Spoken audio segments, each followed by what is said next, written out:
So as you may remember, I came out as bisexual last year, and since then, I have been dating women.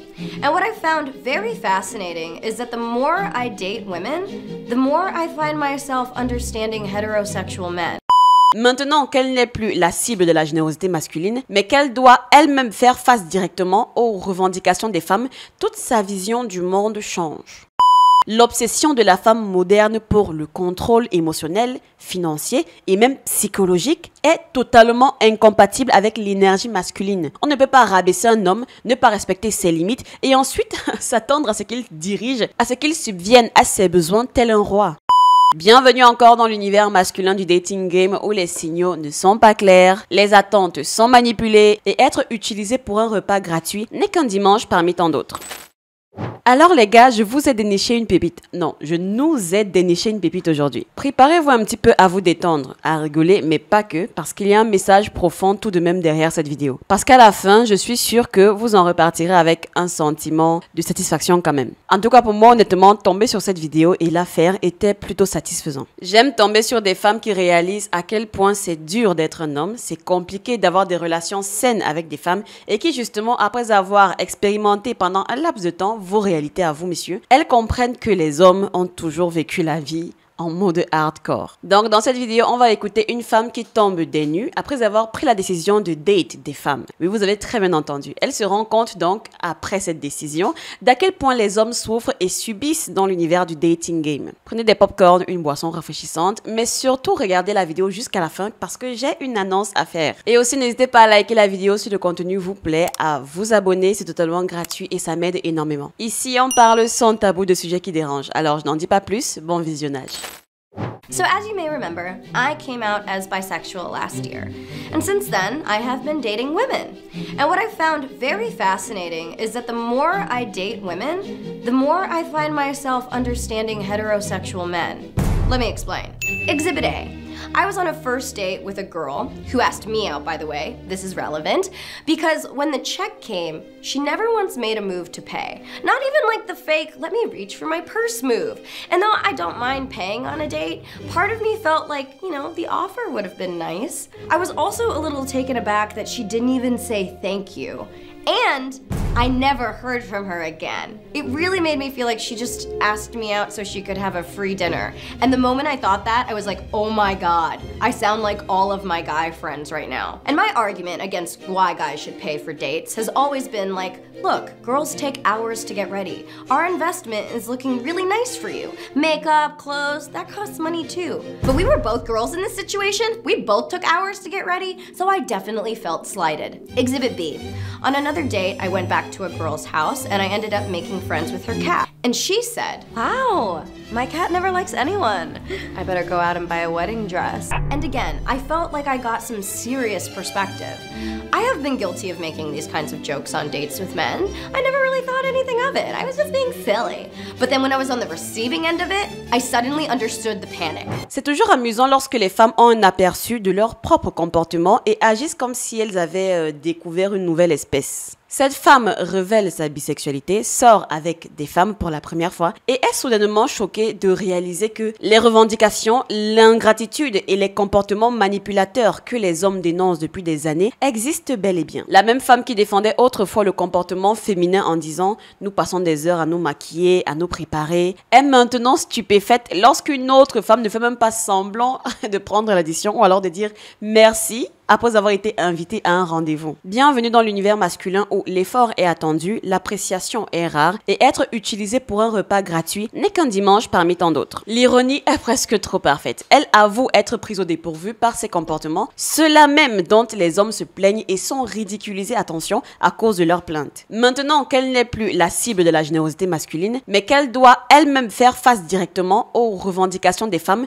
toute sa vision du monde change. Soudain, les blagues, les suppositions répétitions, les irrégularités, la manipulation ne semblent plus si mignons. Tout d'un coup, ça devient épuisant, irrespectueux et transactionnel, exactement comme les hommes le décrivent depuis des années, pour ensuite se faire cracher au nez qu'ils réagissent de manière excessive ou alors qu'ils sont misogynes. Voilà ce qui arrive lorsque les femmes sont obligées d'affronter la réalité qu'elles ont contribué à construire. Le marché des rencontres est dysfonctionnel parce que les revendications sont normalisées, mais juste de l'un des côtés, et vous devinez lequel. La gratitude a disparu et l'empathie n'apparaît que lorsque les privilèges s'épuisent. Dans son cas, ce n'est pas qu'elle a grandi, ou alors elle a compris, ou alors elle a changé de perspective. C'est juste un contre-coup karmique. En gros, c'est le karma. Elle n'a pas pris conscience de la situation par l'empathie ou alors par la logique. Elle a pris conscience parce que finalement, elle n'était plus celle qui avait le pouvoir dans la situation. Et c'est seulement à ce moment-là qu'elle a commencé à comprendre ce que les hommes endurent au quotidien.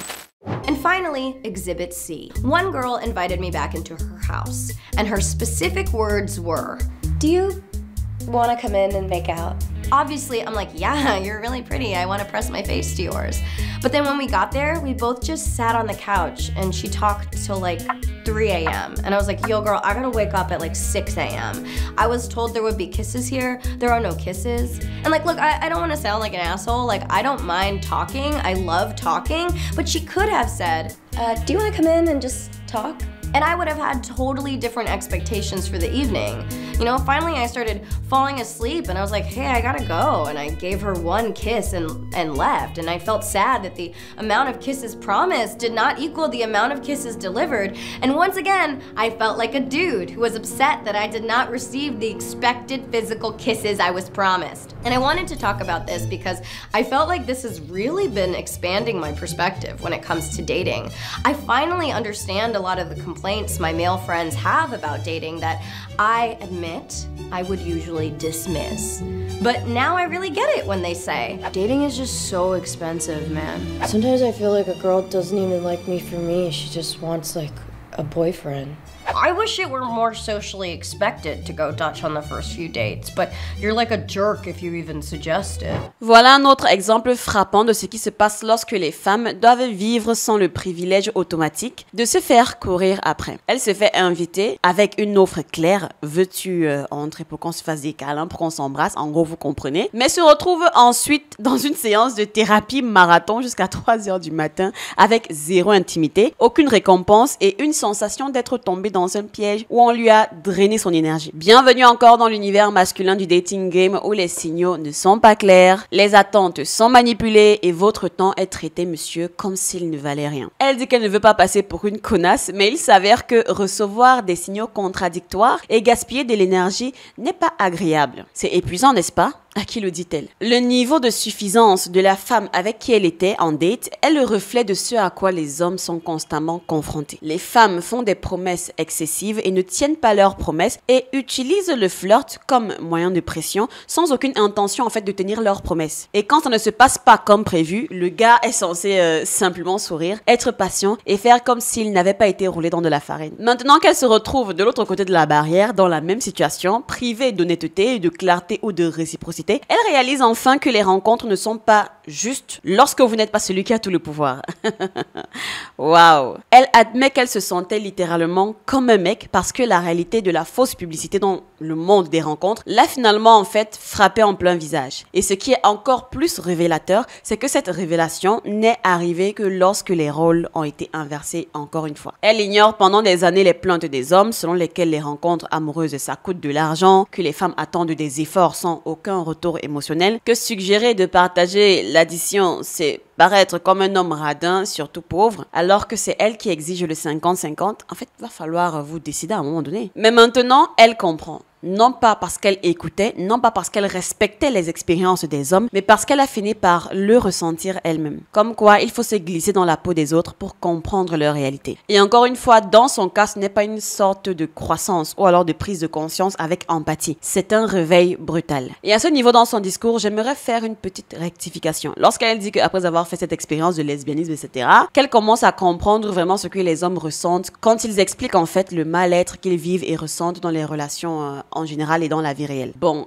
attention, elle n'a pas abordé la vie réelle, elle a juste abordé le côté des relations, donc faut pas tout confondre. Je pense que Sa déclaration, c'est un petit peu sauter trop vite en besogne. Ou alors, je sais pas, s'auto-proclamer super-héros juste après avoir sauvé un chat en haut d'un arbre. Parce que c'est ce qu'il en est. Elle n'a expérimenté ça que pendant un laps de temps, alors que les hommes, vous messieurs, vous le vivez toute votre vie. Vous imaginez un petit peu un homme de 40 ans. En ce moment, ça va faire au moins 30 ans qu'il est confronté à ça. Au départ, il était perdu, il était confus, il tâtonnait, il marchait sur des œufs. Et maintenant qu'il est dans la vie réelle, depuis 15 ans, il se rend compte à quel point le niveau de difficulté avec lequel il aborde la vie et donc les relations en particulier. Et j'entends ici niveau de difficulté, ça veut dire un petit peu comme dans les jeux vidéo. Il y a le mode facile, moyen, difficile, etc. Lui, il est au niveau hardcore en fait. Il est au niveau Souls-like. Pour ceux qui jouent les jeux vidéo, il est en fait au niveau Dark Souls. Parce que non seulement ça, mais il se rend compte qu'il n'y a pas une personne en dehors de son frère masculin qui ne saura voir la réalité qu'il vit. Pourtant, il est amené à vivre avec une femme. Il est amené à construire sa vie avec le sexe opposé. Donc, se faire comprendre uniquement de son propre sexe, ce n'est pas l'idéal. Donc, qu'elle ne mélange pas tout. Elle ne devrait pas dire qu'elle comprend enfin ce que les hommes vivent, juste pour avoir expérimenté cette expérience et venir faire de grands discours. Non. Certes, c'est déjà très bien qu'elle l'ait admis. Honnêtement, ça fait très plaisir, mais qu'elle ne saute pas vite en besogne. Elle l'a compris en expérimentant une situation que les hommes traversent chaque jour, tout en se prenant constamment comme remarque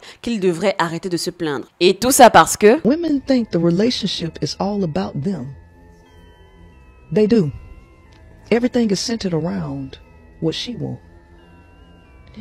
And if that's fine, in her mind, everything is cool. And she does not care what the man is going through. She don't care what his challenges are, or any of those things. C'est le dysfonctionnement fondamental des relations modernes. Les femmes ont été tellement habituées à recevoir du gaz, à être validées à l'infini, qu'elles croient sincèrement que la relation tourne autour de leurs désirs, de leurs humeurs et de leur confort. Et tant qu'elles sont heureuses, tout va bien. Pas de responsabilité même mutuelle, juste des illusions égocentriques déguisées en normes, en critères. Dès qu'un homme exprime ses besoins, il est contrôlant ou alors il est dénué d'intelligence émotionnelle. Les relations sont devenues des jeux de rôle à sens unique où le seul rôle de l'homme est de servir, de subvenir aux besoins et de se taire. Et s'il ose s'attendre à une réciprocité, on le considère comme le problème. Et quand je le dis comme ça me rappelle en fait une publication sur laquelle j'étais tombée sur Instagram, où en gros, c'est un petit peu ce genre de compte où on partage des petites histoires, des petites notes ou alors des petites citations sexy par rapport aux gestes à faire lors des rapports sexuels. En gros, je pense que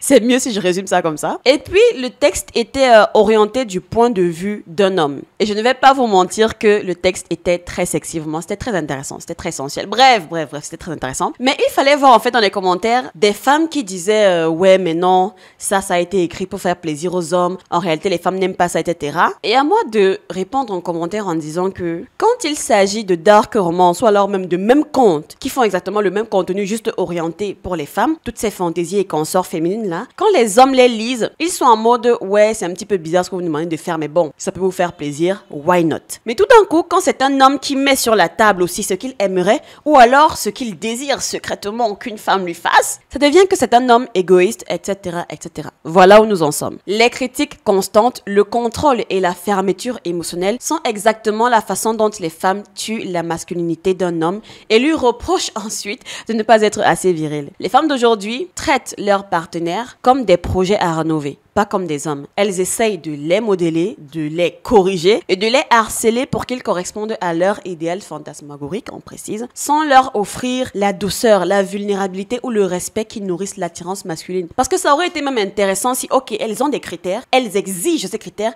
mais en retour, elles donnent. En retour aussi, elles répondent aux critères masculins. Mais en fait, non. Pour elles, ça ne doit aller que dans un seul sens. Elles se montrent donc choquées lorsque l'homme ne se montre plus présent, se désintéresse ou alors s'éloigne complètement. Les hommes aspirent à la liberté, pas à une relation avec une seconde mère. Je ne dirais même pas mère, une seconde marâtre. Parce que même ça, c'est même pas une mère, c'est une marâtre. L'obsession de la femme moderne pour le contrôle émotionnel, financier et même psychologique est totalement incompatible avec l'énergie l'énergie masculine. On ne peut pas rabaisser un homme, ne pas respecter ses limites et ensuite s'attendre à ce qu'il dirige, à ce qu'il subvienne à ses besoins tel un roi. Pour se comporter comme il roi, il a besoin de voir en face de lui une reine. Réfléchissez. S'il est constamment attaqué ou traité comme s'il n'était jamais assez bien, alors il n'a juste pas sa place là. Et ce qui à la fois me plaît, me frustre, m'énerve et m'apaise en même temps, oui je sais c'est plein de sentiments contradictoires mélangés, c'est que cette chaîne Ekima, le projet de cette chaîne, c'était à la base de faire comprendre aux femmes ce qu'elles ne comprennent pas ou alors ce qu'elles font de travers ou alors ce qu'elles devraient arrêter de faire lorsqu'elles décident d'aller vers le sexe masculin, lorsqu'elles décident de faire chemin avec un homme. Je souhaitais vraiment être cette chaîne-là qui explique un petit peu un ensemble de choses pour faire comprendre au sexe féminin la réalité masculine, pour faire comprendre à la gente féminine que ce qu'elles vivent et ce qu'elles croient comprendre n'est pas réellement ce qui est. Parce que, ayant fait l'expérience des groupes d'amis féminins et des groupes d'amis masculins, je me rends compte à quel point nous ne vivons pas dans le même univers. Et en même temps, ce n'est pas foncièrement grave parce que nous avons besoin de différences pour faire un beau monde. Sauf que la différence, ou dirais-je, les différences qui gravitent dans le monde féminin tendent un petit peu à aller dans tous les sens. Je voulais un petit peu que cette chaîne fasse une espèce de traduction, de mise en garde, soit une espèce de pont entre les deux mondes pour expliquer que certaines choses qui se passent de l'autre côté ne partent pas toujours d'une mauvaise intention ou alors que certains mots, certains gestes devraient plutôt être compris de cette manière pour permettre à chaque groupe, petit à petit, de se réconcilier parce que c'est là où nous en sommes. Nous naviguons en pleine guerre entre les sexes et il ne serait pas trop en fait d'essayer de faire la paix, de faire l'entremetteur entre les deux parties pour que les deux parties prennent un petit peu plus conscience qu'elles ont besoin non seulement de l'une de l'autre, mais que cette guerre à la réalité ne servira à personne, n'aidera personne et au contraire même, elle nous aura à l'usure et nous allons nous retrouver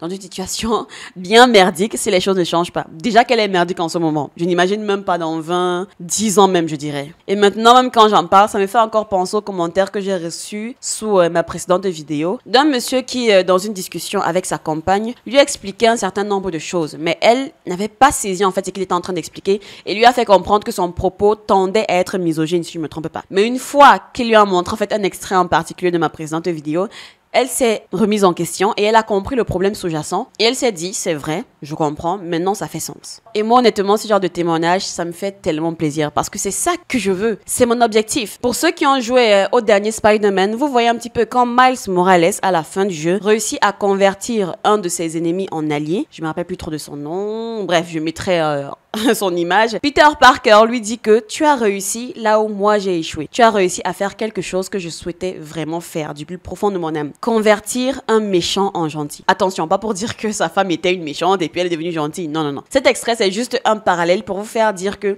c'est ce sentiment-là en fait que j'ai ressenti quand il m'a fait ce commentaire. Comme quoi, en ayant écouté la vidéo, elle a compris et c'est normalement ce qui devrait se passer. Ou du moins, dans l'idéal, c'est ce qui serait la chose à faire. C'est vrai que beaucoup de personnes, face à la critique, ne prennent pas les bonnes décisions ou alors n'agissent pas de la bonne manière. Mais à la réalité, la critique n'est pas là pour vous faire vous sentir mal ou alors pour vous rabaisser. Quoique bien sûr, il faut savoir orienter la critique. Il ne s'agit pas de critiquer pour blesser la personne, mais de critiquer pour faire comprendre un certain nombre de choses à la personne. C'est vrai qu'on me reproche souvent de parler sans détour, d'être un petit peu dur ou un petit peu cru dans mes propos, mais je sais que si je ne le fais pas, je ne parviendrai pas en fait à faire comprendre le véritable problème que je soulève dans mes vidéos. Donc quand je vois une femme qui a fait une introspection pareille, ça me fait énormément plaisir. Dans tous les cas, je pense qu'aucune bataille ne se gagne en 2 ans. Et ce n'est certainement pas moi qui ferai en sorte que la bataille cesse, que la guerre cesse. Mais si je peux faire partie de ceux-là qui parviennent à aplanir la situation, à apaiser les tensions, soit ce serait vraiment un très bel objectif de vie. Et si ce genre de contenu vous parle, si vous sentez qu'il y a quelque chose à reconstruire ensemble, alors pensez à liker, à vous abonner et à activer la cloche pour ne rien rater. Ici, je continuerai à vous parler vrai, sans masque et sans détour. Ah oui, avant de conclure, je disais que j'avais une annonce à faire en fin de vidéo. Pour mon anniversaire donc, le 2 août, je voudrais publier une vidéo spéciale et j'ai pensé à faire une FAQ, une foire aux questions. Donc, chaque mercredi, je mettrai sur mon Instagram en story ce mini espace commentaire où vous pouvez me poser vos questions. Je préfère le faire sur Instagram parce que c'est plus ordonné et ça me permettra plus rapidement de prendre chacune des questions et voir les similitudes et répondre facilement en fait. Donc, je le ferai chaque mercredi sur Instagram jusqu'au 2 août en fait. Je répondrai à presque toutes les questions du moment qu'elles soient formulées dans la politesse et la courtoisie. Donc, lâchez-vous. C'était tout pour cette vidéo. Prenez soin de vous et à très vite. Ciao.